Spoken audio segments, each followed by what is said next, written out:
Kenapa kebanyakan gue lihat bahkan teman-teman gue sendiri, atau kalian itu banyak yang gagal jadi seorang investor. Oke, jadi di video kali ini gue akan bahas kenapa 95% investor itu kebanyakan gagal.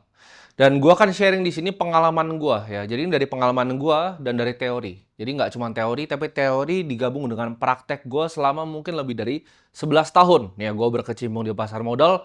Kenapa kebanyakan gue lihat bahkan teman-teman gue sendiri, atau kalian itu banyak yang gagal jadi seorang investor. Gue itu ketika zaman dulu ya, ketika gue mulai di dunia investasi, gue kan pertama kali mulai di dunia pasar modal tuh umur 15 tahun.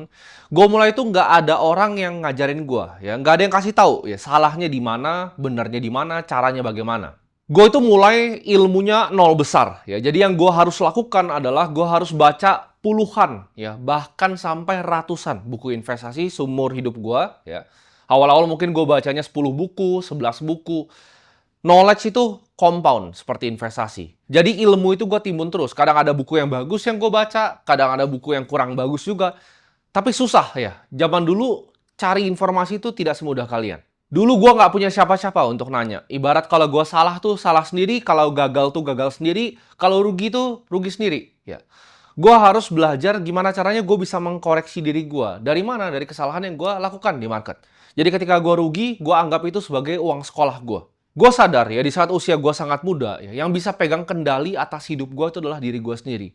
Dan dari situ, ya gue pengen berubah gitu. Gue gimana caranya gue bisa merubah diri gue, gimana caranya gue bisa merubah kehidupan keluarga gue. Gue lihat di situ bahwa gue tidak bisa bergantung sama orang lain, ya. Gue hanya bisa bergantung pada diri gue sendiri. Dan tidak ada orang lain yang bisa gue salahkan. Dan gue lihat waktu itu jalur kerja konvensional tuh bukanlah sebuah opsi ya. Karena gue lihat waktu itu gaji itu berapa, gue rasa kalau gue cuma kerjanya secara konvensional itu tidak akan bisa mencapai goal gue ke depannya seperti apa. Jadi gue mulai semuanya dengan berjualan ya. Gue berjualan online lalu hasil dari jualan gue itu gue investasikan dari usia 15 tahun.